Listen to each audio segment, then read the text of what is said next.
Hey everyone, Arthur Fantastic here today to do a little breakdown on a video of someone, ironically, called Karate Breakdown.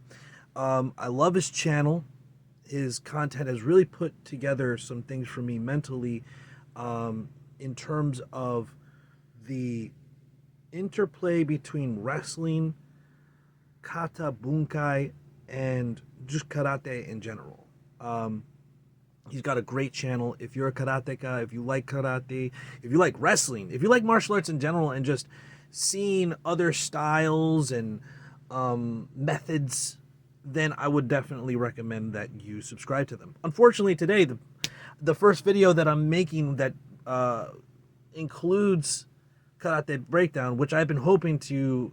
I have it in the works. I just haven't finished editing it and writing it because I have a whole bunch of other stuff. Need mouth surgery, so if there's any weird pauses in this video, it's because of my teeth. Today we're going to break down one of his videos. He's talking about karate combat. He's saying the same things that the other guys said in the Reddit Cesspool series, and I was thinking about putting in that series, but I think this is going to be its own standalone video. We'll see. Today wearing the Fighter Kirby shirt. He's got the headband. He's doing a high kick, hi-ya. His move set is like a jab. I think it's like a Vulcan jab or something like that. Um, uh, Spinning kick, of course, and he's got a, what is it called?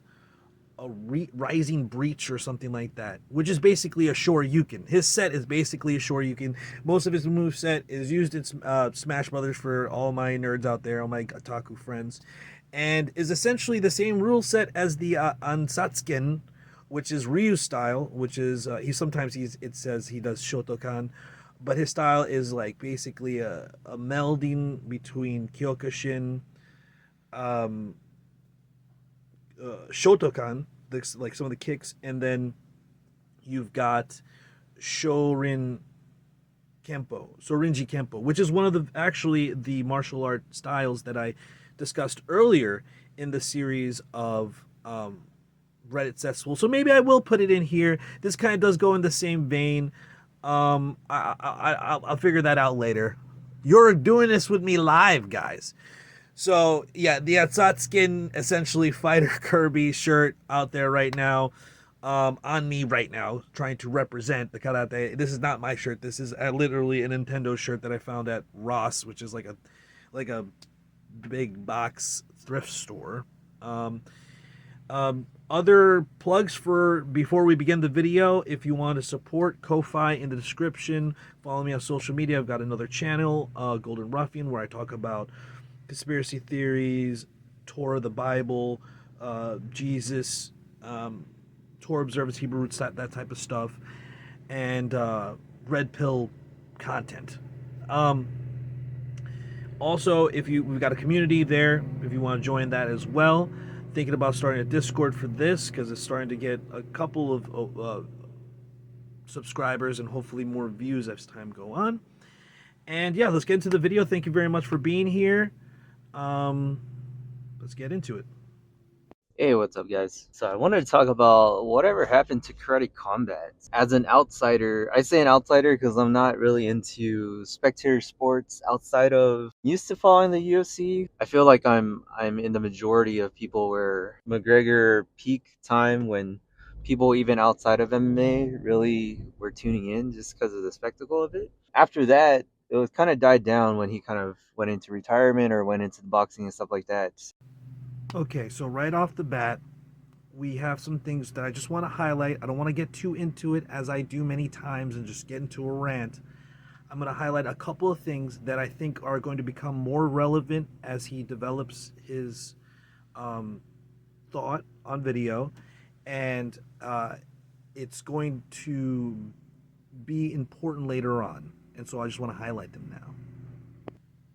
First off, he's asking what happened to karate combat, but immediately admits that he hasn't really followed the sport of karate combat, which is a type of karate professional fighting as opposed to amateur. And he hasn't followed MMA, which is similar, but I wouldn't say karate combat is MMA. Like Tapology records it as karate fights. Just like if you go to a kickboxing match that also has MMA on the card, that fight is going to be recorded as Muay Thai or kickboxing, depending on what the rule set is. The rule set is a karate style. Okay.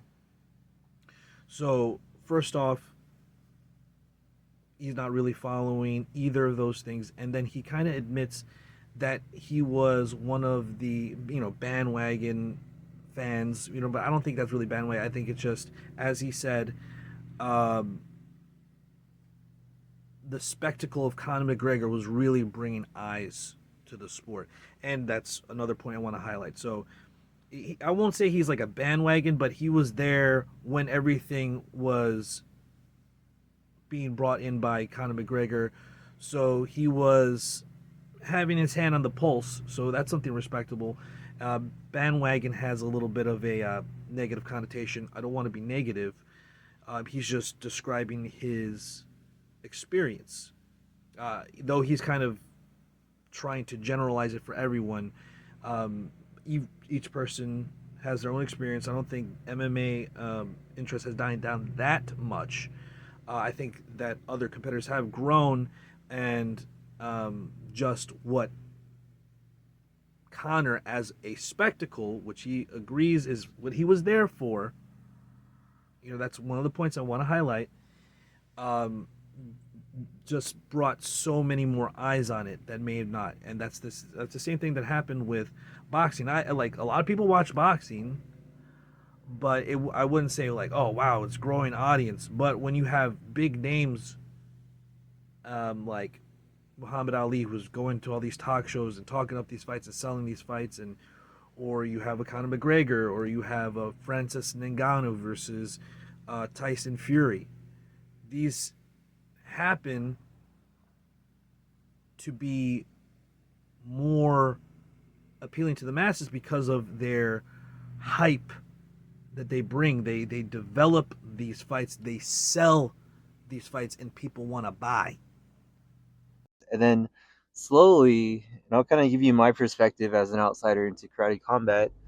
There were like whisperings of this new league just for karate guys. And as a karate guy myself, that was super cool. It was intriguing. There were like discussions about it. People were tuning in. It was a very localized looking event, small venues, but there was still like an aura of like respect, especially if you think about, I guess, Cobra Kai, Karate Kid was coming back. So people had more of a respect for the karate style, in the sense like it's not just meatheads duking it out in the ring as the general public's perception of MMA is. And then I saw people talking about, I think Bas Rutten was on Joe Rogan, and he was talking about rule set for karate combat. So again, I was like, cool, karate's back in the zeitgeist, back in the regular general population discussion. People were talking about it. The rule set was kind of weird. I don't think there were elbows or leg kicks and stuff like that. The rule set was actually, you could only kick to the calves, so from the knee to the ankle. You couldn't kick from the knee to the waist. And it's true that you couldn't allow elbows, but tons of different MMA organizations and even kickboxing, or not Muay Thai, but kickboxing organizations do not allow elbows. It's cuts that ends fights. They are obviously a great tool, but it's their prerogative to decide their rule set. And what's great about being a part of Karate Combat, when you get tokens, because you download it, you get free tokens, so you automatically can participate. People who own tokens are allowed to vote on the I won't say the legislation within the company on rules, and you can also participate in the karate.gov and make suggestions for rule changes. You can like make those proposals yourself, and they can go to vote.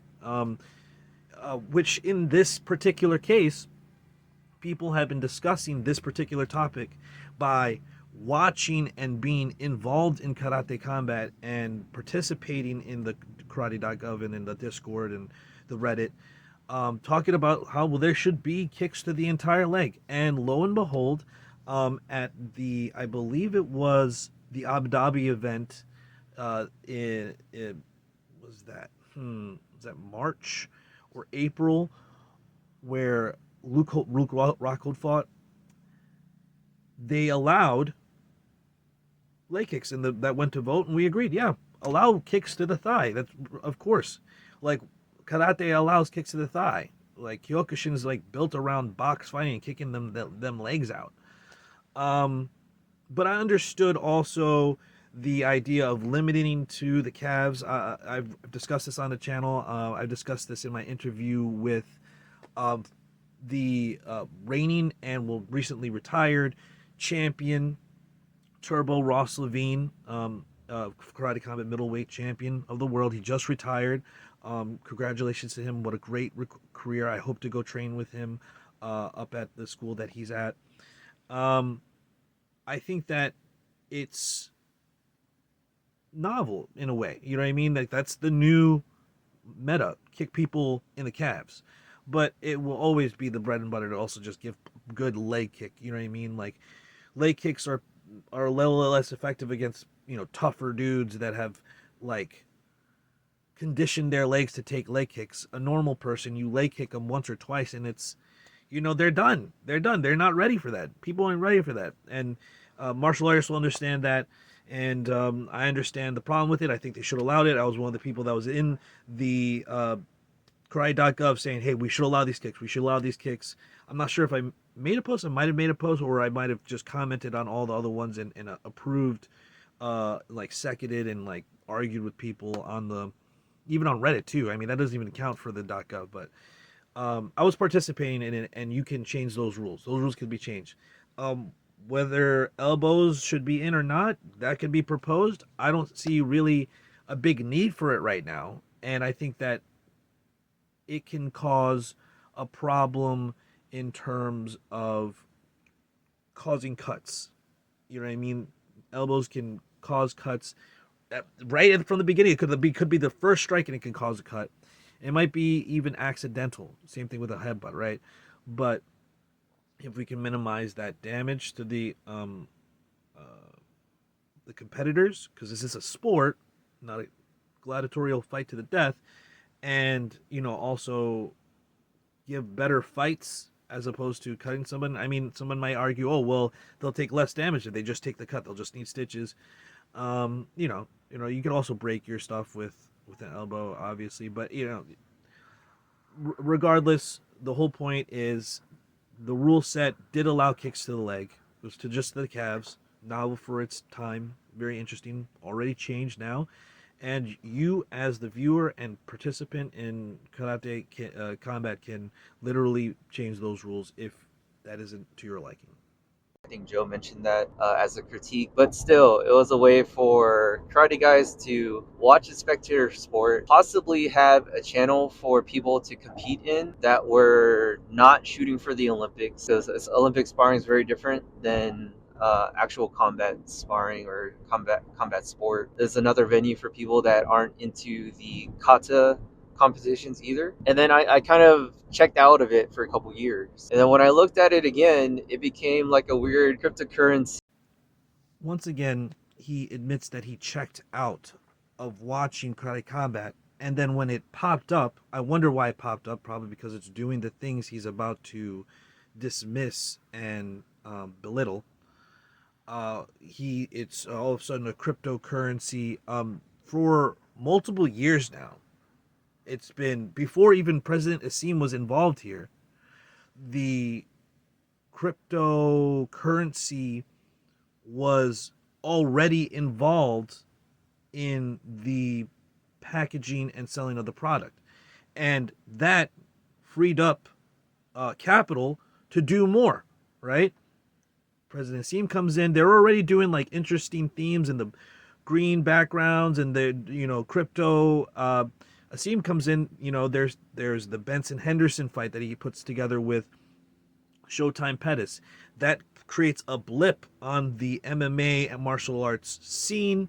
You know, they actually have an interview on the MMA Hour with Ariel Helwani. That's usually big. You know, you've seen this is Benson Henderson versus Showtime Pettis 3. You know what I mean? But it's happening in Karate Combat. Whoa, you know what I mean? And it's like on Bloody Elbow, it's on MMA Uncensored, and then you're like, okay, now we've got a, a ripple. We just had a drop and boom, okay?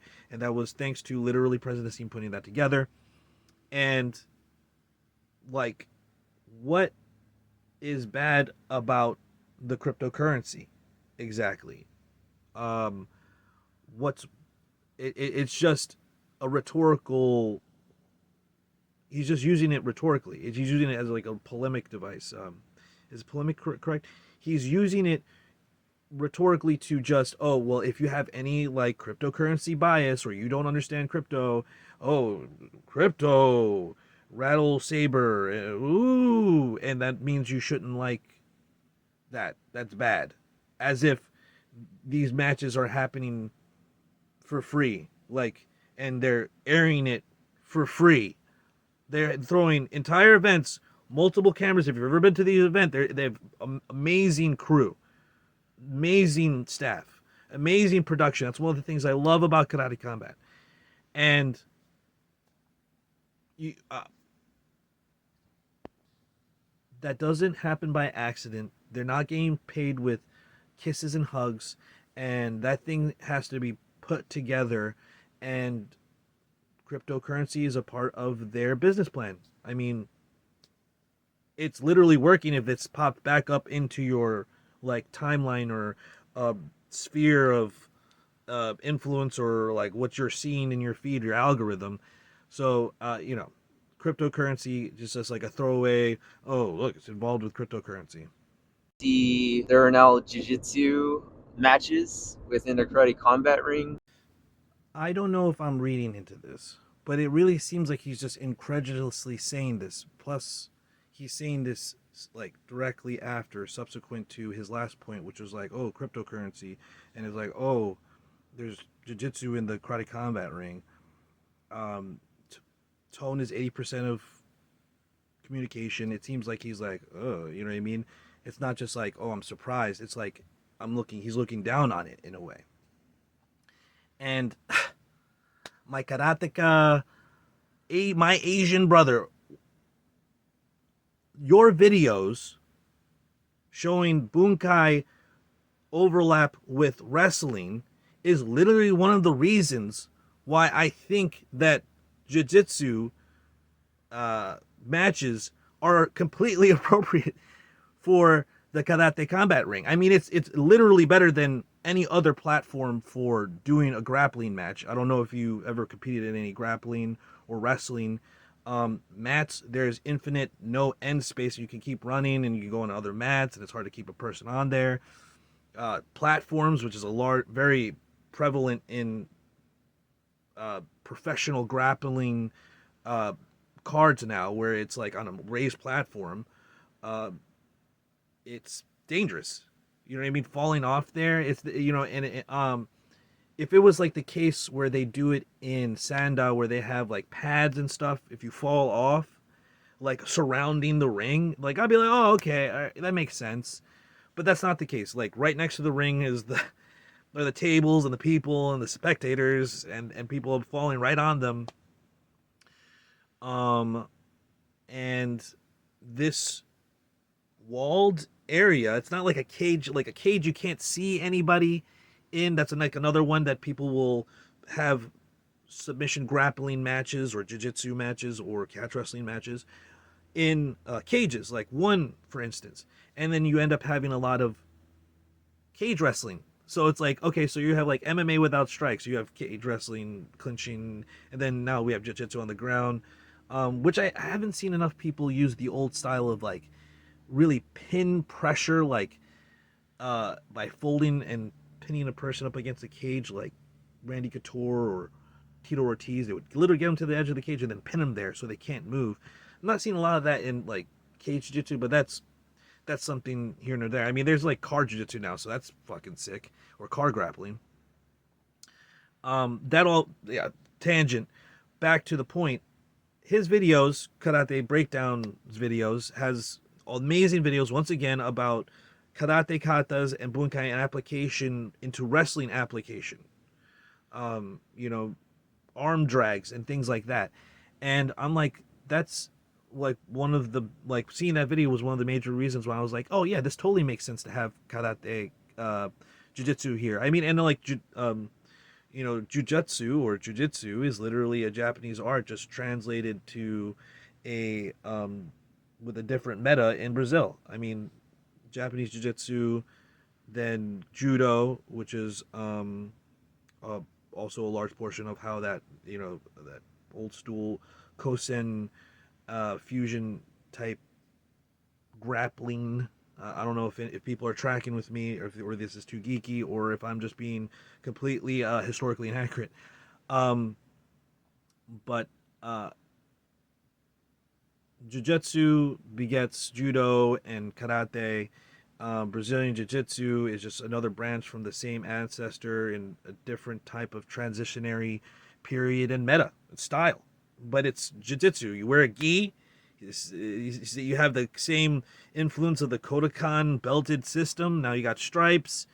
It's literally lineage from judo and judo practitioners. Mitsu Maeda, Kimura, Jigoro Kano, both being teachers of both of those um, grapplers who are also dabblers in catch wrestling. I mean, wrestling is just a universal overlapping martial art, and like karate, some people their styles has become like all strikes, but we know that there is so much grappling involved, and obviously when we look at karatekas who competed successfully against Muay Thai practitioners, because there was a time they weren't doing so well, and there was a time they were doing well. It, with these challenges, there was one that was more heavy judo, and they were totally just taking down the Muay Thai guys. But then the Thai guys got more ready for it the next time, and then before that, like some of the Kata guys lost, some of the Muay Thai guys won, and maybe there was like a little bit of majority on the Muay Thai side. But then, you know, there was exchange of culture via fist to the face, and also foot and shin and knee, and they then went back home and they're like, okay, I got to prepare for this type of thing, or I can add this type of thing, and now you have what every martial art has ever been, a style that is affected by its environment, what is both antagonizing it and what's within it, and how it develops, and how it also assimilates other things into its repertoire or toolbox or ethos or whatever the heck. And now you have a new style or hybrid style or the growth of a style, because, you know, you might call Kyokushin not karate, but it's literally Shotokan and Goju Ryu or whatever. It's not Shotokan. That's Taekwondo. Taekwondo is Shotokan, right? So, but it's more kick or like oriented. Its style is meta, is more kick, okay, and spinning and bouncing, more linear. No, I don't know, say linear. But the Taekwondo stance is like so bladed compared to some of the other karate stances. And, you know, let me not go too deep into this. I know that we're karate nerds talking about karate, but the point being is it's kind of silly that he's saying like it in what seems to be a disparaging way. Like, oh, there's karate, there's jiu-jitsu, Brazilian jiu-jitsu matches in karate pit. Like, yes, and not only is it a great fucking platform, like this is bringing new. It's so good for Brazilian jiu-jitsu and grappling in general. Jiu-jitsu, like, it's bringing more eyes to it, and you know what? It's bringing the eyes that may not have ever watched karate combat before, but now finds like, oh, whoa, this is free streaming, totally blockchain, can be involved, promotion that has cool events. Like, oh man, now I'm going to be watching karate combat for the karate too. You know, it's like it brings eyes to this grappling portion of karate. You know what I mean? And the grappling portion brings eyes to the stand-up version, and it's like, and there's a point where they're almost separated, where there's not really grappling on the ground. If two knees hit the ground, so there's a clinch, we're stopping there. You know what I mean? Same on the edges. Whereas I'm trying to get you down to the ground and grapple you is the other flip of the side of that coin. And it seems unnecessary to be not like disparaging, if not surprised. You know what I mean? Especially with the content that you're doing, and you've got MMA dudes, you've got jiu-jitsu dudes coming there, seeing these great matches. Big name like Craig Jones is really pulling eyes and getting eyes pulled on him. Now he's doing the Craig Jones Invitational, which is going to be using basically the pit. Now the pit is going to be possibly the new standard for spectator grappling matches because of the benefits that I discussed, and is also available. Like, I'm not the first person to say this, and there's been more in-depth videos saying this online. Just be like, Karate Combat best grappling platform or something. So yeah, let's go on to the next point. I know I spent a lot of time on this, but this is one of the bigger points I want to say, because I'm coming to my conclusion in part because of the videos that I've seen that have spurred me on to be like, oh wow, there's a lot of grappling and wrestling involved in Karate Breakdown. Like, whoa, okay. And then scrolling randomly on Instagram and social media, like you see the face-offs now, the whole spectacle of it, of like disrespect, fighters trying to push each other at the face-off. It just looked like it rapidly turned into another thing that the general population can point to and say, hey, this is why you should not learn how to fight. And to me, that's unfortunate, because... So the problem of what he's saying here is contrary to what he will say later in the video. I think he said it multiple times. I saw it once before. He says, I understand that they have to make money, et cetera, et cetera. But does he really understand? Let's evaluate from the perspective of what his lived experience is. We highlighted a couple of points earlier. I'm going to come back to them now. So he, a karateka who, by his own admission, said, oh, whoa, there's this karate combat promotion league for professional karate. Oh, this is cool. And wow, it's like really respectful, really cool, put together. I like it. And then he stopped watching. And then, as I said, when it started making ripples in social media by doing certain key moves, like Benson Henderson fight, and having some viral moments, as he said, yes, that popped up in his social media while he was scrolling, something that he wasn't watching, he wasn't following. Now he's talking about it again, now that it's a spectacle. Unfortunately, these are all people trying to chase how can we put the Conor McGregor spark that causes this big wildfire of this of interest. You know what I mean? It's an avalanche. It's like it's a watershed moment. It like, boom, this happens, and it all comes down. And so they're just trying to produce that moment.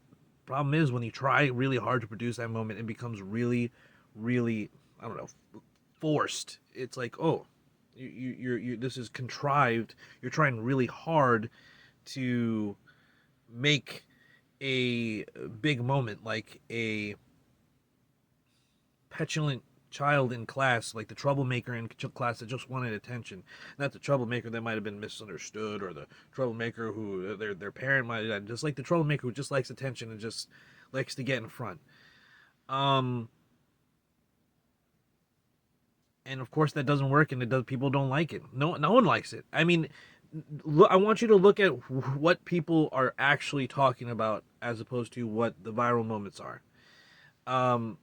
And it's like everyone always says, if you watch my Reddit cesspool, that's the working name, I haven't posted them yet, series, they are always saying like, yeah, I love the fights. The fights are good, you know what I mean? Rather, other than one of them that like maybe, I don't know, didn't watch the entire card. I think it was KC, forget, 45 maybe, 44. 43 in Mexico City, where there was an entire uh, um, I forget, IFC card, which is like content creators and influencers fighting like content creator clash and other celebrity type boxing things. But now it's karate, so cool. Like that's bringing eyes on it too. I don't have any problem with it. It's just like having amateurs there. It's like having celebrities fight. Like cool. I like that. I don't think that's not. I don't think that's bad. If you could get like fucking Michael Jai White to fight somebody, I would watch it. That'd be a spectacle, yeah. But I'd watch it, and I'm sure this guy would watch it too. I'm sure Karate Breakdown would watch Michael Jai White fight because people would be talking about it, and you'd have to talk about it because people want to know his idea on it. So it's just like it being a spectacle isn't of itself bad, okay? Because that's literally what brought him to watch MMA with Conor McGregor. So, um, it's that the market has spoken and like what they like, which is Conor McGregor, and people are like, "Oh, I'm gonna imitate that," instead of finding their own way. You know, there's so many different characters you could be. It doesn't have to be the brash, loudmouth, like shit talking. Like that gets old and hackneyed, especially if you're not intelligent, witty, and snappy like Conor McGregor is with an accent. You know what I mean? If you're just a broken English, haven't thought anything through, haven't like worked out a promo in your head or thought about the things that you're gonna say, via like Chael Sonnen and the like, you know what I mean? Have some things that you've developed. You're going to sound like you don't know what you're talking about, and then if you're trying really hard, now you sound like wow, pretentious. Wow, you're trying really hard. You're a try hard. That's not fun. But that's not what all the face offs are like. But that's how it's going to be because of you like Conor McGregor and what he brought to the sport and how he acted. That everything you just described about what these people shit talking, pushing at weigh-ins, you know, back and forth on social media. That's Conor McGregor. This is the McGregor era, and people want to try to build that, but a lot of them aren't really doing a good job. Okay, and so it doesn't come off good, like I said.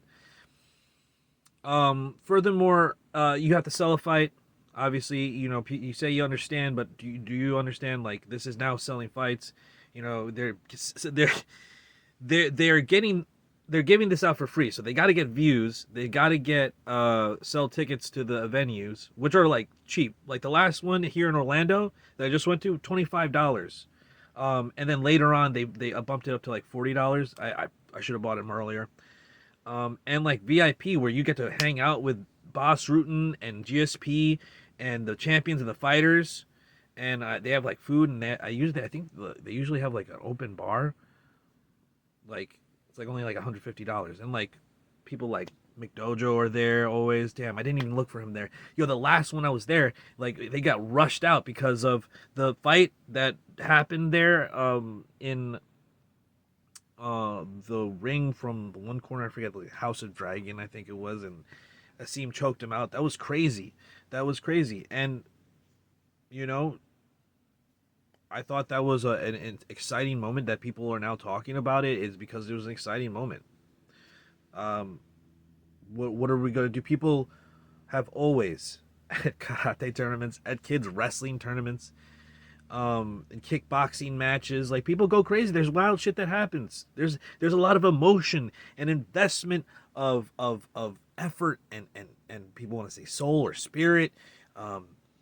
It's your being is being put. You're living this, and not only the fighters but the people around them, the trainers and their training partners. This is why animes like Hajime no Ippo are so compelling, because you can understand. That's why people like the old Ultimate Fighter was compelling TV, because you saw the team and you want, they get fucking into fights because they're giving them liquor and keeping them in a house and then trying to stir up shit. But they're like still training with each other. They still, at the end of the day, like are rooting for one another, or there's storylines there. That's what people want to see. They want to see stories. And part of that story is the pressers, and unfortunately, some people don't have a good ability to promote themselves and conduct themselves and have a good character. You'll see who is rewarded and who is not rewarded by a seam as time goes on, and the company in general. I think usually it's going to be the fighters that put on a good show when they fight, and how they want to conduct themselves in the presser is up to them. I mean, for every Ryu, there's an Akuma player. For every Ryu player, there's an Akuma player, and there's also a Ken player. And you can't just, oh, well, I like Ryu, and I think that I mean, this is a nerdy otaku geeky reference, but I think that all my karateka friends will all understand this reference. For every Akuma player, there's a Ryu player and also a Ken player, and vice versa. And so you like Ryu, and oh, I want really respected, stoic. Well, some people are flashy and talky. That's a part of not only their their personality, but their being. That's how they talk in the ring. They talk when they fight. Okay. Um, and I notice sometimes in karate tournaments, like some fighters are like that, and the referees, well, there's no rule against talking in some in the ones that I've seen that people are talking, and then hey, no talking. You know what I mean? Even in UFC, I'm like, why? Some people talk when they fight. That's how they fight. Like, I just don't get it. You know what I mean? You're not mic'd up. Barely anybody can fucking hear you other than your opponent. Like, that's sometimes you, but we allow. All right. Tangent. I don't want to go too far off here. People are not, and people will also like the idea of what we're talking about here, having a persona, right, is basically talking about professional wrestling, having a persona, and then playing that character for the audience. Even if it's like, oh, I want to be a virtuous person or a stoic person that shows respect. Like, you have to commit to that, like, character, because you can't just be free flowing if you want to be, you know what I mean? And that would be better for a person if they decided that in some cases for some fans. But there's a level of like, you know, omewa mo shinderu. You know what I mean? You're like gonna, you know, it's there's also that ball dragging.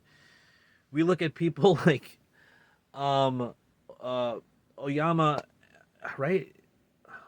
Oyama, the person who uh invented Kyokushin. He let his balls drag. Okay, the guy who did Gojin Ryu, dang, I'm forgetting their names. Oof. Right now they're eluding me, but they let their fun, Funabi. Ah, dang. Anyway, they let their balls drag. Some coaches are like, oh, you need to be like this, and you need to be really. It's all about. But that's not necessarily the only way. If we're going to look at it from a Taoist or a Shintoist or a Zen, Buddhism, whatever, biblical even, um, there's not only one way, right, to be what is correct, all right, and what is correct is going to have to be based on objective standard. And if we're just making like, little digs here and there, and I don't like this, or I don't like how they conducted themselves like this, like it's just like, this is prize fighting. They have to sell fights.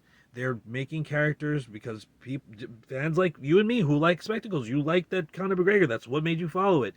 They are selling that now to people.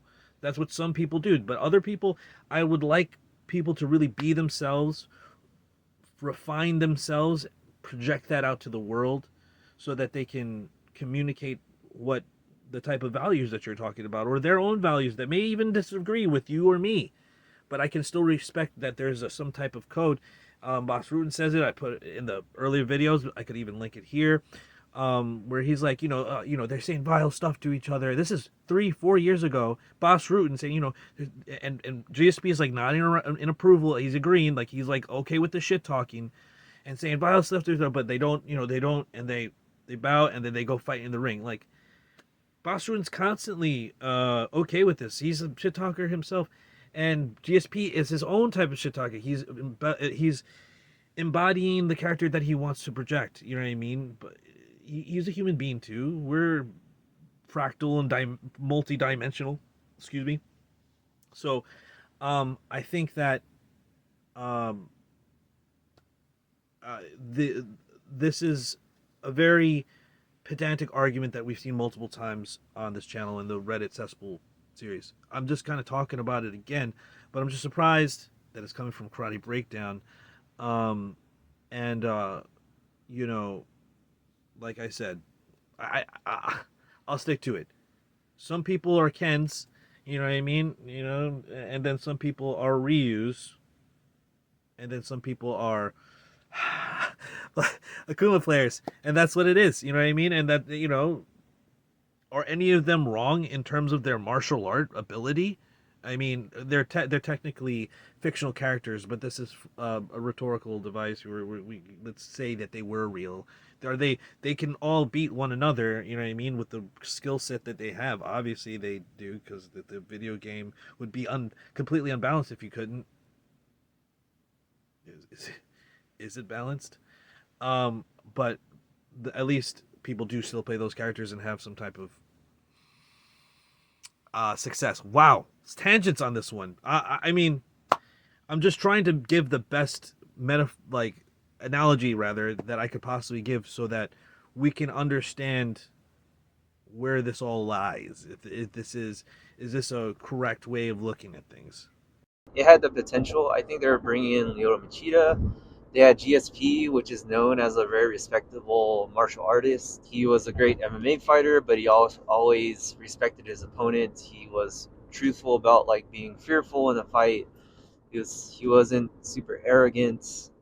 He lost and came back and won and became champion. So there are all these good, positive vibes to karate combat, and I understand as someone who's actually in marketing, I understand the rationale, right? You're trying to get something that will get money to a lot of investors, get more eyes on it, add revenues, sponsorships. How are you going to prove out this concept of karate tournaments and push it to the larger general public? All right. So first off, Lyoto Machida is involved. He commentated one of the last four KCs. I forget which one, but he was one of the commentators. He is now.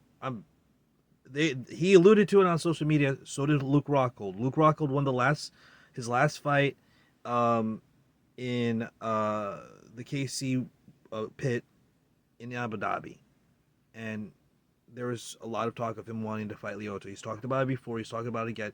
He said it in, I think, his winning speech too, about just getting their money together.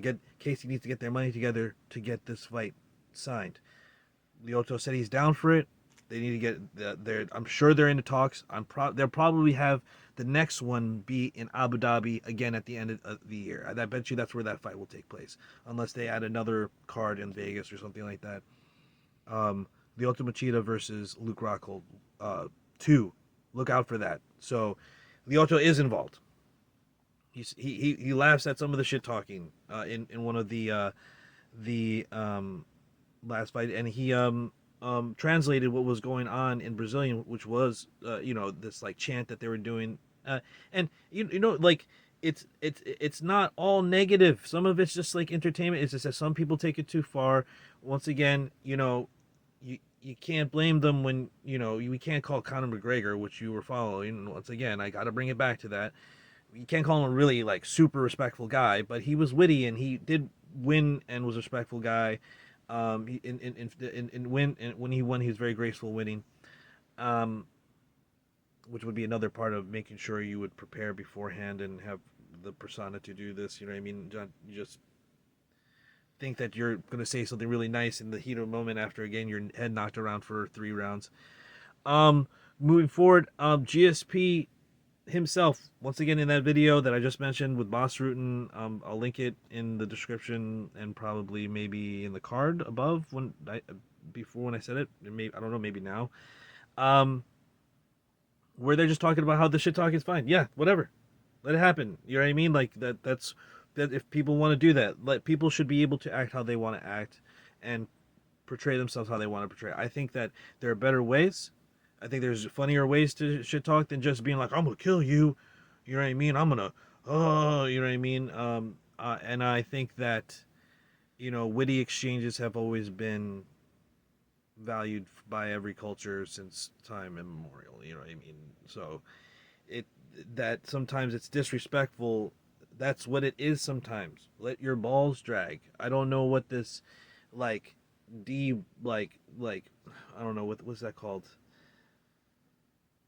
when you're like castrated version of like sometimes your balls have to drag and that's okay. Okay? What to the extent on what which a person does and whether that's crossing a line subjective subjective your honor subjective but yeah, they've. He says he understands, but I think there's a lot of the implication that like, oh well, GSP wouldn't allow this to happen, Leota wouldn't allow this to happen. You know what I mean?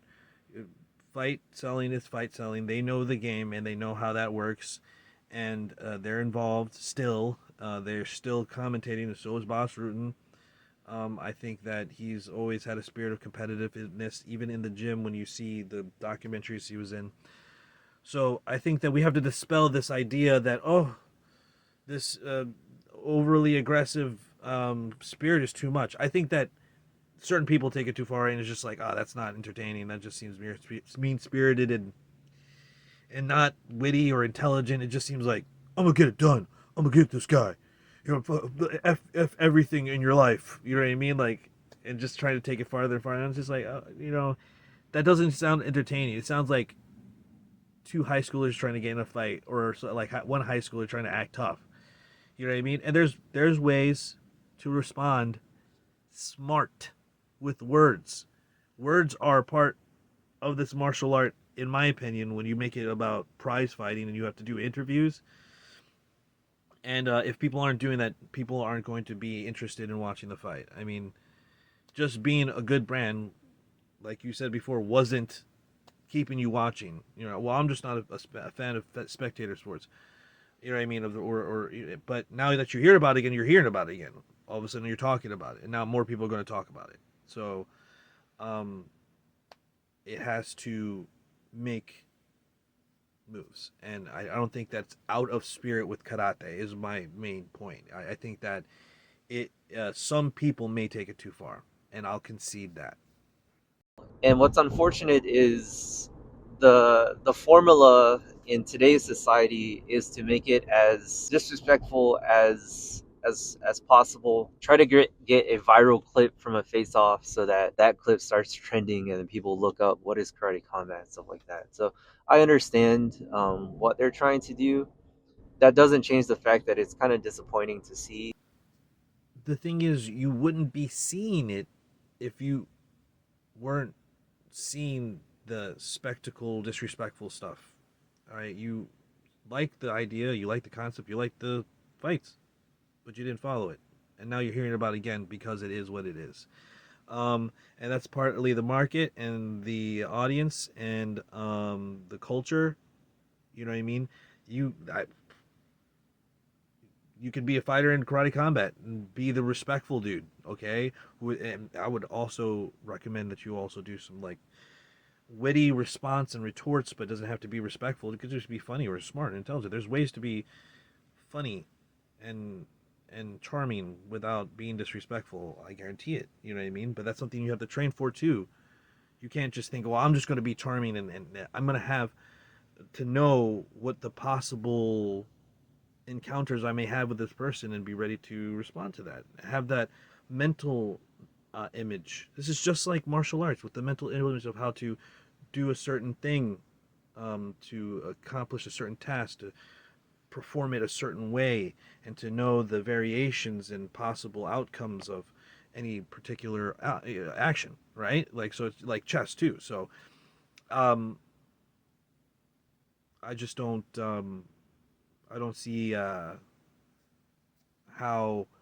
some people who are literally making again things seen because of how they act is um like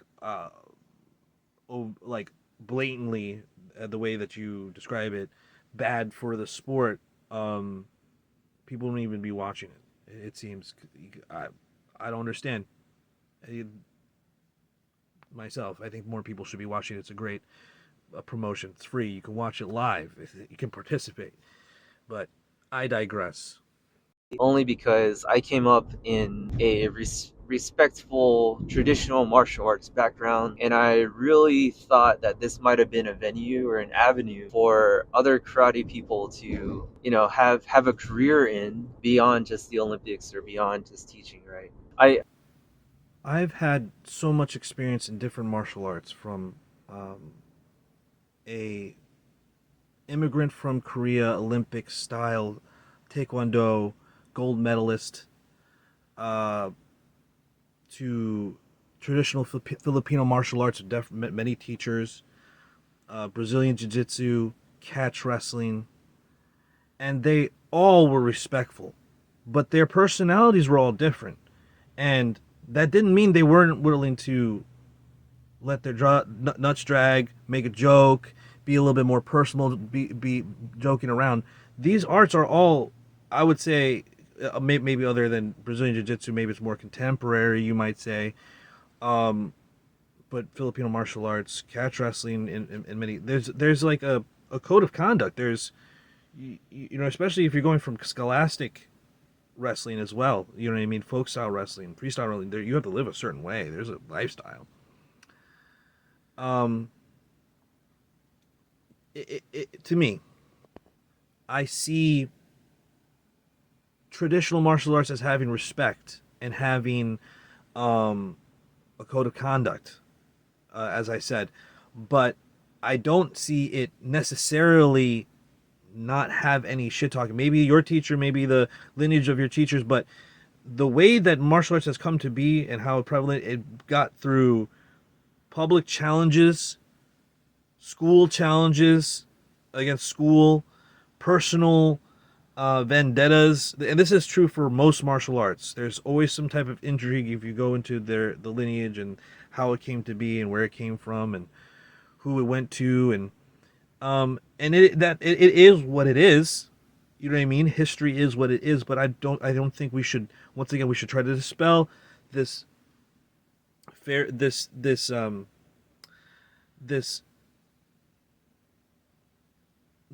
I don't know, like emasculated version of uh the spirit of the warrior, because the warrior spirit is also um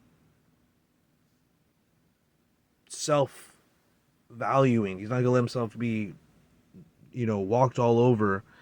Um Being confident, being aggressive. These aren't things that are not good to be a warrior or a martial artist or a karateka or a fighter or a human being. Being angry. If a person never gets angry, that would make them morally deficient, because there are things to get angry about, like SA, um, murder, kidnapping, enslavement. There are things to be angry about.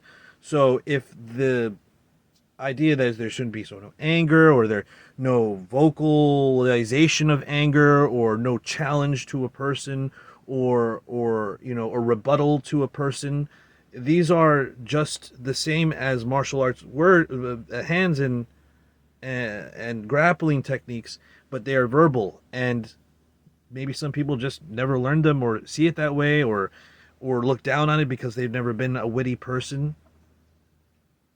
Well, rather than, just because you're a quiet person doesn't mean that your retorts can't hit harder. It's because you say less, than the things you say will be heard more.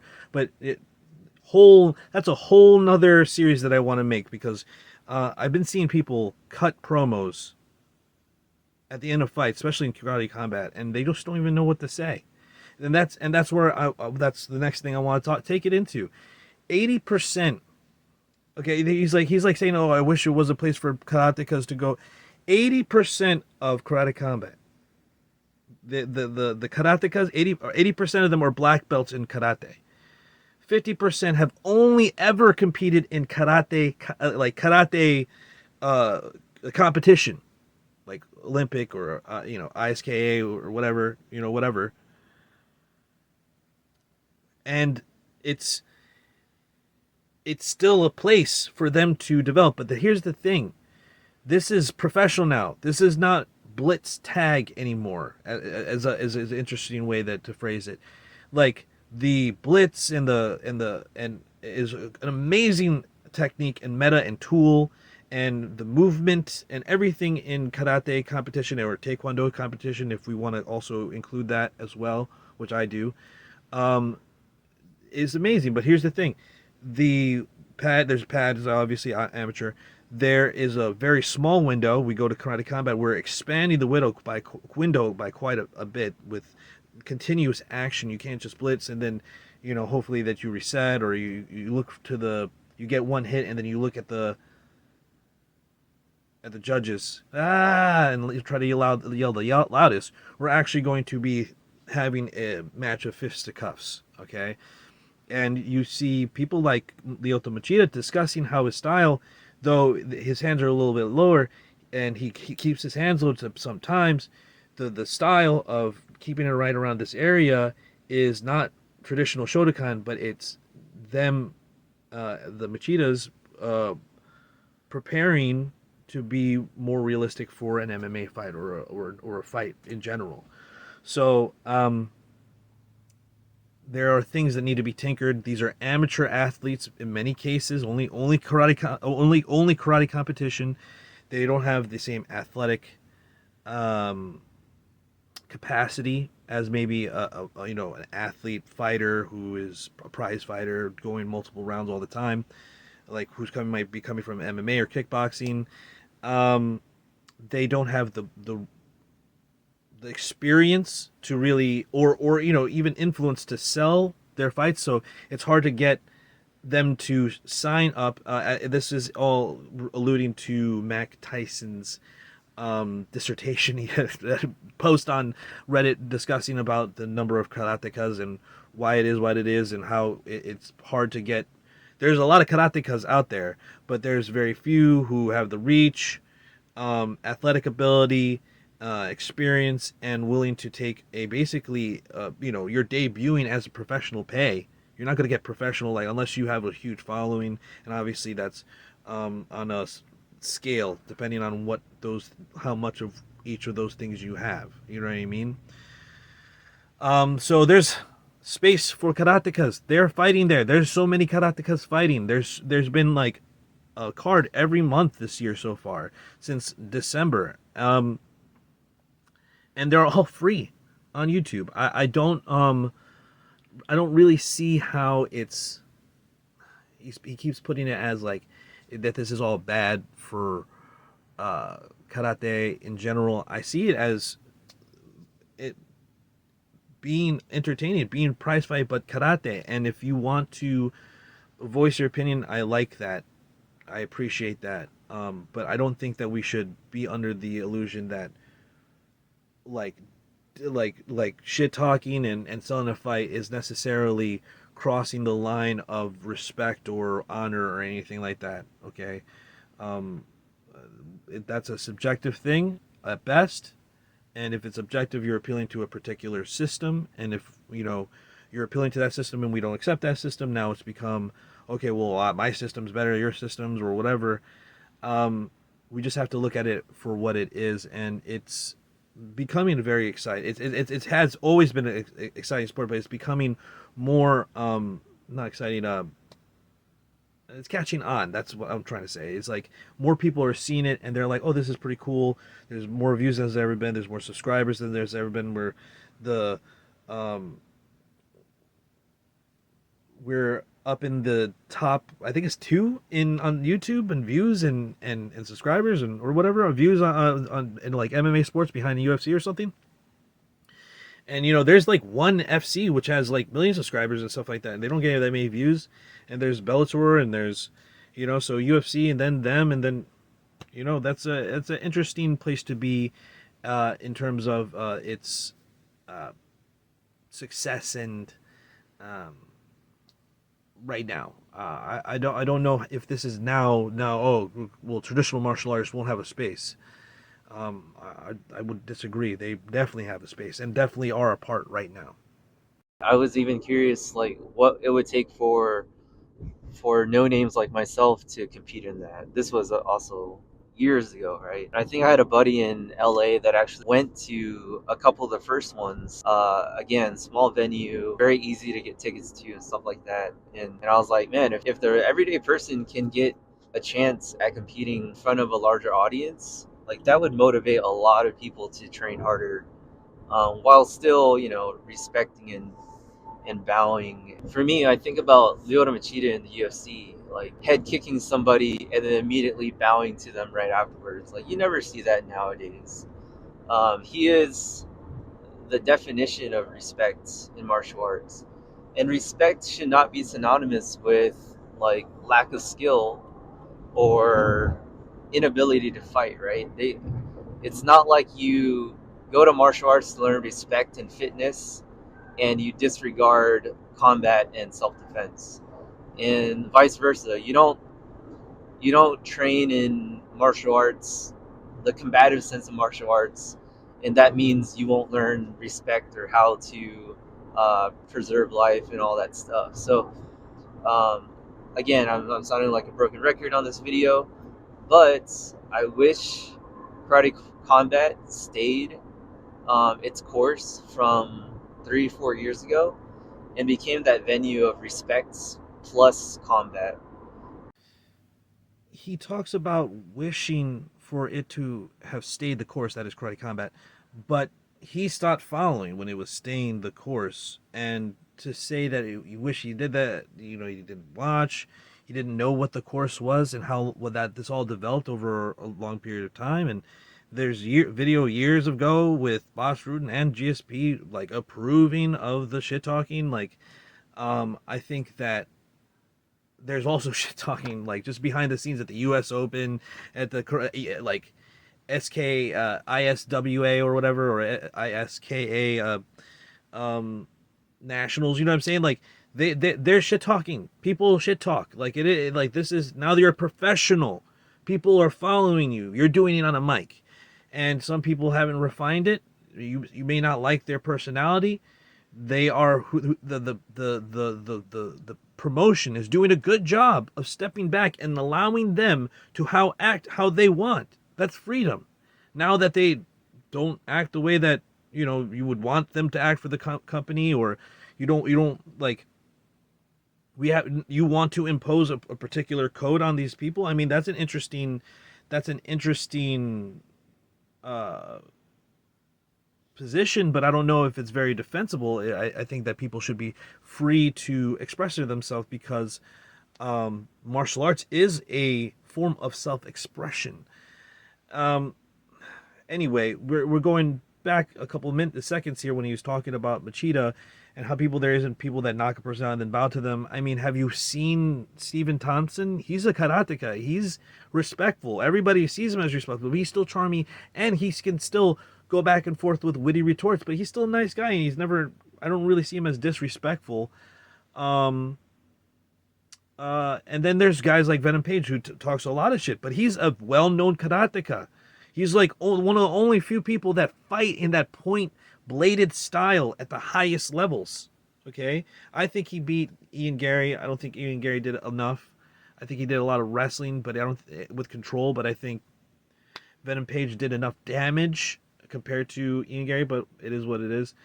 But he's been winning. He's only lost a few times. He's fighting higher and higher caliber fighters. And his personality matches his style.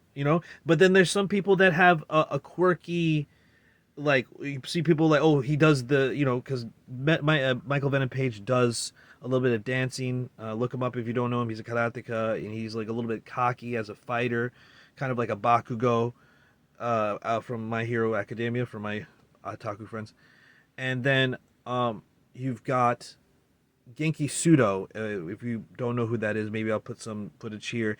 He would fight and use a spinning back fist, rear kick, and do the robot just like the recently Venom Page did the robot. I think in the cage, and that is Genki Sudo, you would say, oh, that's like that guy is so respectful and such a nice and gentle guy. And I asked Boss Rune about him one of the times I was going there to Karate Combat. And he's like, I was like, Genki Sudo. He's like, yeah, I made Genki Sudo. I was like, oh, whoa, you made Genki Sudo, and I'm like, wow. And I realized that I guess they did train at that club, Genki Sudo, and he's such a nice guy, but he can still have his little own flair, and some people will say, oh, that's disrespectful, or that's how he fights. It becomes subjective, right? So, uh, there are fighters that do that with the bowing, and I think that there's also room for the Venom Pages and the Genki Sudos. I think there's the rooms for the Kens and the Ryus and the Akumas. Also, dude, you're not old. You still have a chance to compete there. They still are looking for fighters. You're a karateka. Maybe you've even had karate competition. But let me preface this with, like, don't go asking for a fight with, oh, please, I like karate, and I do karate. Can I fight? You have to sell yourself. You got to be hip and do business. Another professional slash catch wrestling term. You got to know and get hip to the business. Okay. And I'm gonna help you and get you into the business here a little bit. Get you smart. Okay.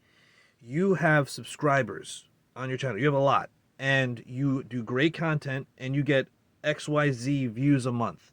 You go to them, you go to at Leo Gomez underscore KC on Instagram. Okay, that's the matchmaker. You go to him and you just message him and message him. You at him, you make posts, say, I'm Karate Combat, I have this many views. You know what I mean? Um, first message him and see if that will work, and then start making views. You don't have to drag your balls, but make views. Be like, Leo goes, let me fight in Casey. You know what I mean? You know what? I'll fight you. Wait, how much do you weigh? I don't know. Depends on the weight class. You know what I mean? Probably get my ass whooped. Okay.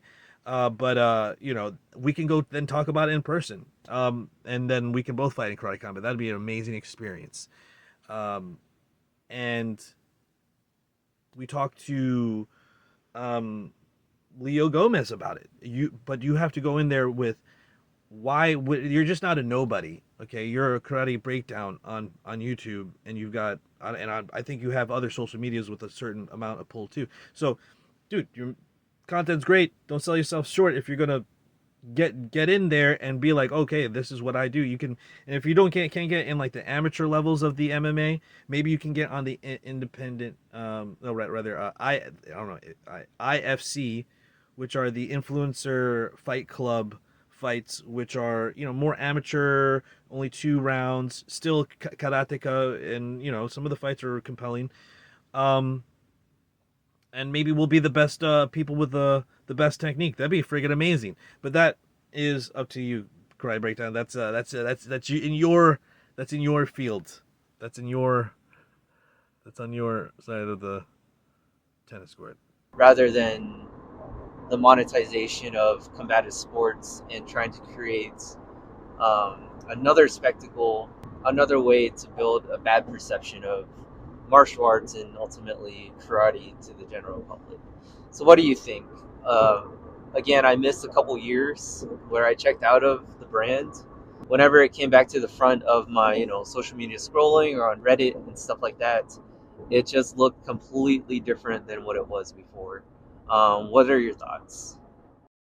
Hey, you saw it yourself. He invited us to tell us what we think. Okay, so once again, he's upset about it becoming a spectacle, but then says he admits again that he checked out for a couple of years, and if we just for ourselves work that logically through, and extrapolate for ourselves what he's saying, the only reason he's seeing the Karate Combat stuff now is because it's a spectacle, which he's using as a polemical term. You know what I mean? To just throw shade. Spectacles are good. That's why you like Conor McGregor. I think you just don't like the overstepping, like, just vile stuff. You know what I mean? Which, once again, the people that you're appealing to, Boss Rune, GSP, the Ultimate Team, they're there for that. They know what's going on. They know how to sell the fight. You know, they know how the business works. They may not be saying, "Oh, this is." Well, I mean, I don't know if Lyoto is saying, "Oh, this is what I," you know, of course they do this, blah blah blah. I don't think he would allow his fighters to do it, but maybe, I don't know. People are allowed to be themselves. You know what I mean? Especially in when we're expressing ourselves.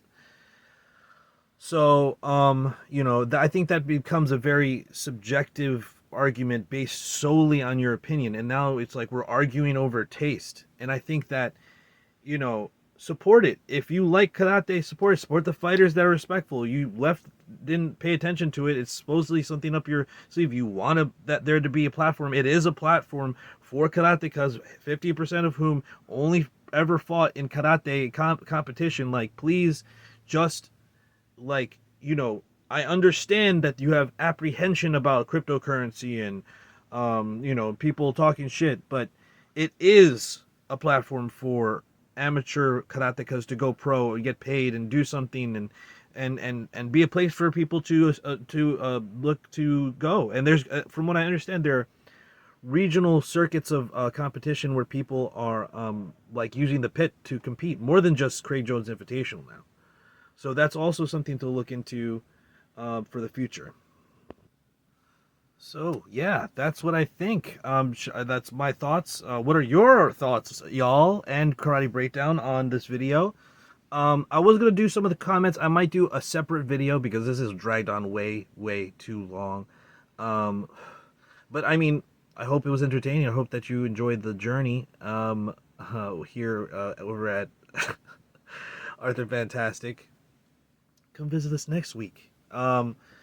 The comments, of course, are a gamma hive of the current president, President Asim, President Awesome, owner of Goat Shed. There's a gamma hive of people that really dislike it, and the squeaky wheel gets the most oil. The people are going to hear them the most on Reddit. They're just like, they don't like President Asim, even though President Asim didn't bring the cryptocurrency. President Asim didn't bring the crazy backgrounds or anything like that. That's been in play for a long time. Um, there's been karateka fighters in KC for a long time, and you know, people are arguing, oh, is kickboxing karate? Is this, you know? And now there's arguments on what karate is. I mean, don't even get me started. We discussed that earlier in the Reddit Cesspool series.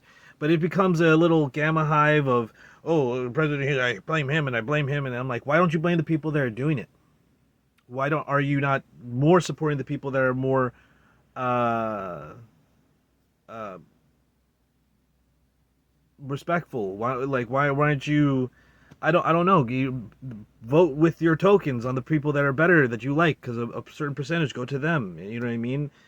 Um, Overall, I think that the argument presented here by Karate Breakdown was basically the same arguments that were presented in the Reddit posts and comments and the cesspool that is the Karate Combat subreddit.